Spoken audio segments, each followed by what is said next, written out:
उत्तर प्रदेश के संभल से सांसद जियाउर रहमान बर्क की मुसीबतें कम नहीं हो पा रही है। असल में हर 2-3 दिन में जो है एक ऐसी खबर सामने आती है जो उनके लिए काफी निराशाजनक है। अब एक ताजा मामला सामने आया है, लेकिन उससे पहले आपको उनके ऊपर पिछले कुछ दिनों में लगाए गए इल्जामात और उनसे जुड़ी मामलात के बारे में जानकारी दे देते हैं। पहला मामला अगर आप देखेंगे तो शुरू होता है किस तरीके से, जब संभल में मस्जिद की सर्वे की बात सामने आती है और उसी दरमियान एक फसाद होता है। प्रशासन और मुस्लिम समुदाय के बीच में नोक-झोंक और फिर 5 मुस्लिम नौजवानों का कत्ल हो जाता है।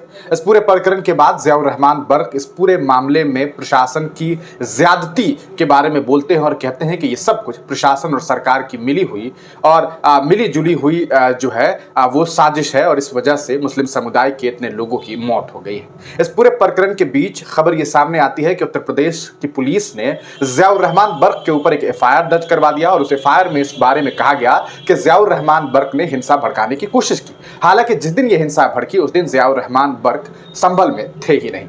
इसके बाद एक और खबर सामने आई। वो खबर इस तरीके से सामने आई कि जियाउर रहमान बर्क के ऊपर यह आरोप लगा कि आज से लगभग 6 महीने पहले एक एक्सीडेंट होती है जिसमें एक व्यक्ति की मौत हो जाती है। उस गाड़ी को ड्राइव कोई और नहीं बल्कि जियाउर रहमान बर्क कर रहे थे। ये बात 6 महीने के बाद मृत जो व्यक्ति थे उनके परिजनों को याद आता है कि ड्राइवर कोई और नहीं बल्कि जियाउर रहमान बर्क था और इसको लेकर के एक मामला दर्ज की जाती है। हालांकि प्रशासन ये कहती है कि हम इन्वेस्टिगेशन करेंगे और इस आधार पर जियाउर रहमान बर्क के ऊपर कानूनी कार्रवाई की जाएगी, लेकिन उसके बाद शायद कोई सबूत अभी तक नहीं मिल पाई और इसी वजह से उनके ऊपर ऐसी कोई कार्रवाई की खबर सामने नहीं आई है।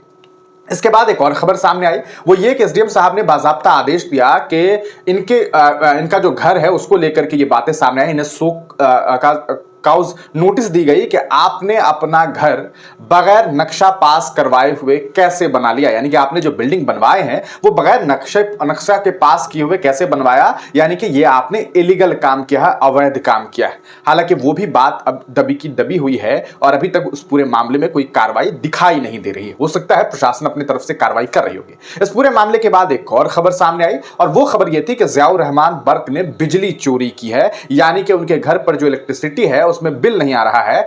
उस पूरे मामले को लेकर के जियाउर रहमान बर्क के परिवार वाले, उनके पिता ममलूकुर रहमान ने यह बात कही कि हमारे घर में बाज़ाब्ता एक सोलर पैनल लगा हुआ है और ये खुद सोलर पैनल 5 किलोवाट से 10 किलोवाट के आसपास गालिबन जो है ये लगा हुआ है और हमारे घर में महज 4 लोग रहते हैं। 4 लोग हैं, एसी है, पंखा है, कुछ बल्ब का इस्तेमाल करते हैं। 4 लोग कितना बिजली इस्तेमाल करेगा, हमारे लिए ये सफिशियंट है। और फिर इस मामले में भी कोई बहुत बड़ी कार्रवाई जो है अभी तक सामने नहीं आई है। हालांकि उनके ऊपर एफआईआर दर्ज कर लिया गया है। जिस तरीके से एफआईआर दर्ज हुआ वो आपने देखा, सैकड़ों प्रशासन के लोग जो हैं बिजली विभाग के लोगों के साथ थे। ये काफी चौंकाने वाली बात भी थी। इस पूरे मामले के बाद अब एक और खबर सामने आई, वो ये कि जियाउर रहमान बर्क के घर पर आज जो है बुलडोजर की कार्रवाई हुई। हालांकि उनके घर पर बुलडोजर नहीं चला, लेकिन उनकी जो सीढ़ियां थी उस पर बुलडोजर की कार्रवाई की गई है और सीढ़ियों को बुलडोजर से तोड़ दिया गया है, ये कहते हुए कि ये जो सीढ़ियां हैं वो अतिक्रमण करके बनाई गई हुई है। लगातार संभल के सांसद पर इस तरीके से जो कार्रवाई पर कार्रवाई हो रही है, इसके बाद अब बहुत सारे लोग ये कह रहे हैं कि क्या जियाउर रहमान बर्क के साथ भेदभाव किया जा रहा है? क्या जियाउर रहमान बर्क उत्तर प्रदेश के नेक्स्ट आजम खान होने वाले हैं? क्या उन्हें आजम खान की तरह परेशान किया जाने वाला है?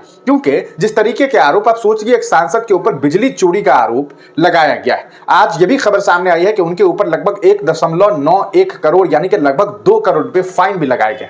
ये सब कुछ काफी चौंकाने वाली बात है। इस पूरे प्रकरण पर आपका क्या इजहार ख्याल है? आपको क्या लगता है कि क्या वाकईतन उन्हें फंसाने की साजिशें रची जा रही है? अपनी राय कमेंट सेक्शन में जरूर दीजिएगा।